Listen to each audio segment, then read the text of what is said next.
Hi everybody, welcome to the dungeon. My name is Robin and today is Flameworking 102.47 Magical Frit Mix.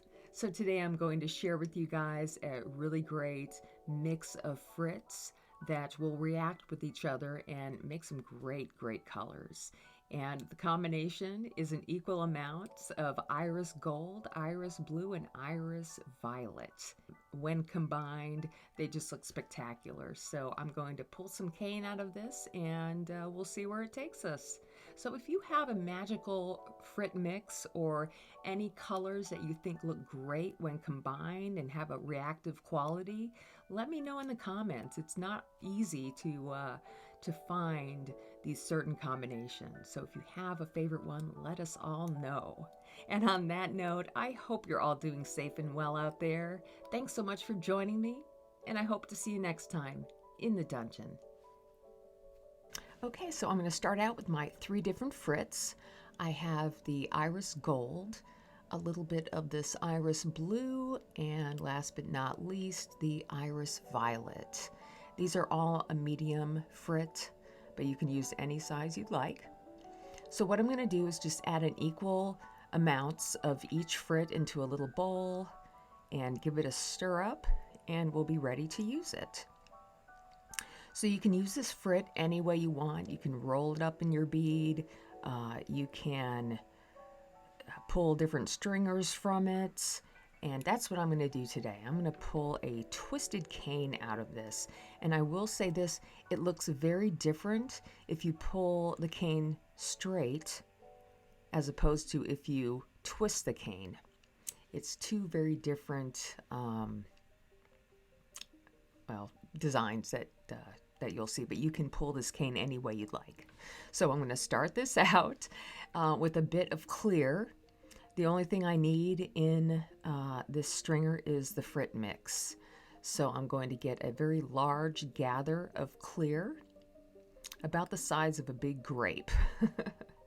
And then I'm just going to go ahead and start getting a little bit of frit on the bottom half.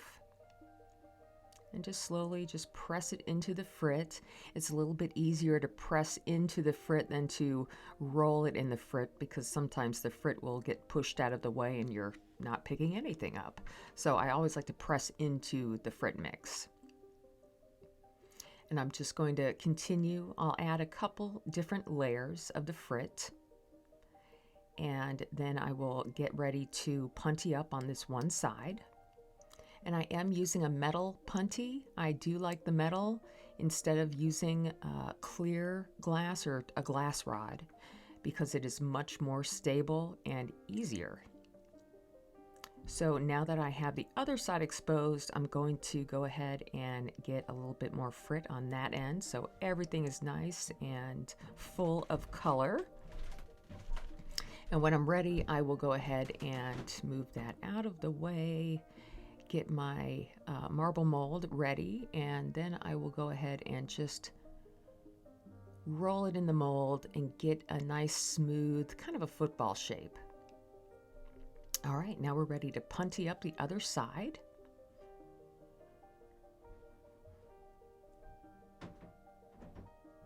And I'll just push the punty in the slightest amount. You do not want your punties to go too deep into the glass, or you won't get anything. Everything will be on the punty. But you would be surprised at how little the punty needs to go into the glass to hold on to it. It's not much. All right, now that we got it nice and hot all the way through, I can feel that glass soaking in the heat. And I'm going to go ahead and start twisting and pulling, and twisting and pulling, and twisting and pulling until I have a nice twisted cane. All right, so I'm just going to cut that with my flame, and now we are ready to use our magical frit mix cane. All right, let's go ahead and make this bead happen. So I'm going to start out with a base of black. You can use any color that you would like, but I think that a very dark color like black, or maybe like a dark cobalt blue, will look really good underneath the cane, and it will allow the colors of the cane to show up better. So I'm going to use black, and I am just going to go ahead and run the color up my mandrel just a little bit. And when I do this method, I always want to make sure that as the black is dragging across the mandrel itself is nice and hot where the glass is touching it. And immediately I will go and heat up the cool side when I'm done, because it takes a little bit of time. Don't want anything to break just yet, or at all. So at this point, I just want to very gently roll it out and get a nice long shape, nice and even shape. And you might see that silver foil that I have there, and that's what I'm going to add next. A little bit of the silver foil, and I prefer the silver foil over silver leaf. It is so much easier to use. It's a little thicker. You can cut it. It doesn't really become airborne, you know, when you, well, it might if you cough or breathe too heavy on it. So make sure it's in a spot where there's no wind. So once I have my bead ready and the shape looks nice, I'm just going to check there real quick to make sure it's going to work out size-wise. And then I'll get my glass nice and warm and roll my glass right onto the silver. And before I heat it up, I want to burnish it down with the back end of my knife just to make sure all the silver is touching the glass. All right, so I wasn't sure if I wanted to burn this out or keep it silver. Either way, it will give you a completely different look.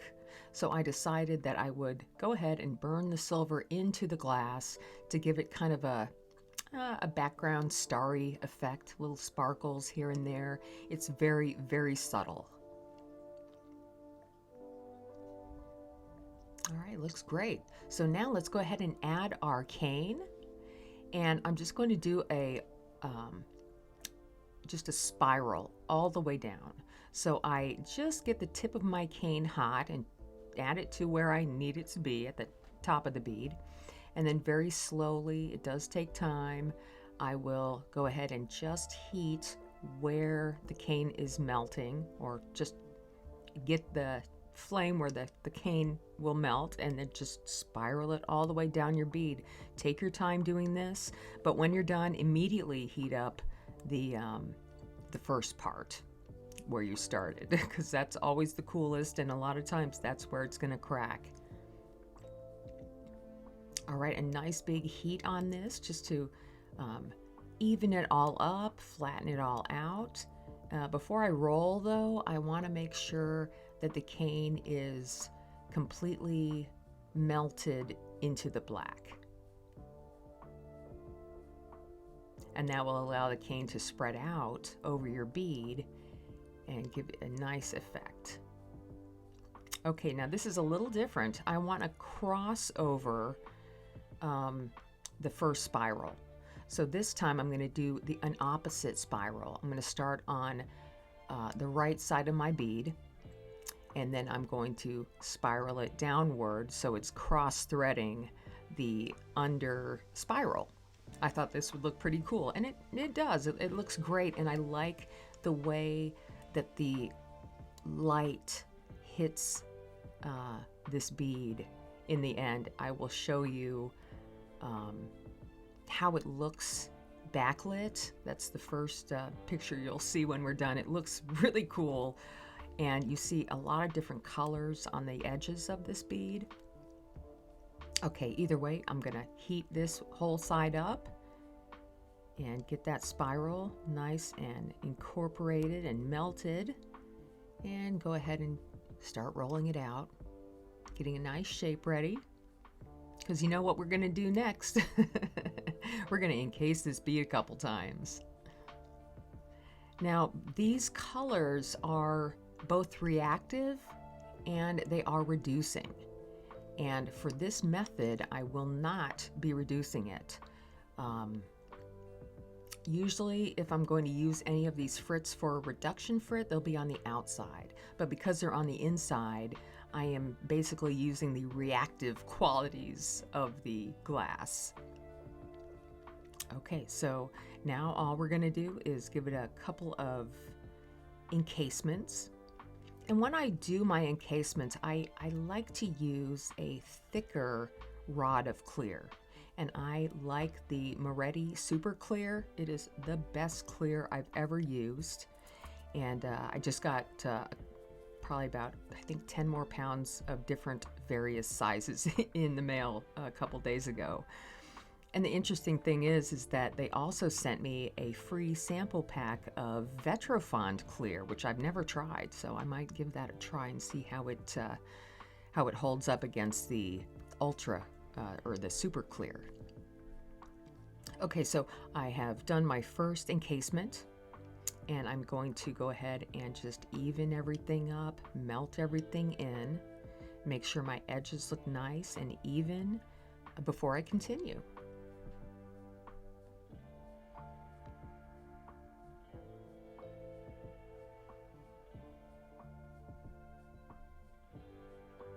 I will do the edges just a little bit with my knife there. I forgot the editing there, but I'm just curving the edges with my knife just a little bit to make them nice and even. I tend to spend a long time heating and shaping my bead before I continue. Okay, so now we're ready for the second and final encasement. And when I do my encasements, I am always getting a good amount, depending on how long your bead is. I get a nice amount of glass hot, and then I will swipe from the top to the bottom, overlapping slightly as I go. All right, now we're ready to go ahead and do all of our heating again. Get that nice and smooth.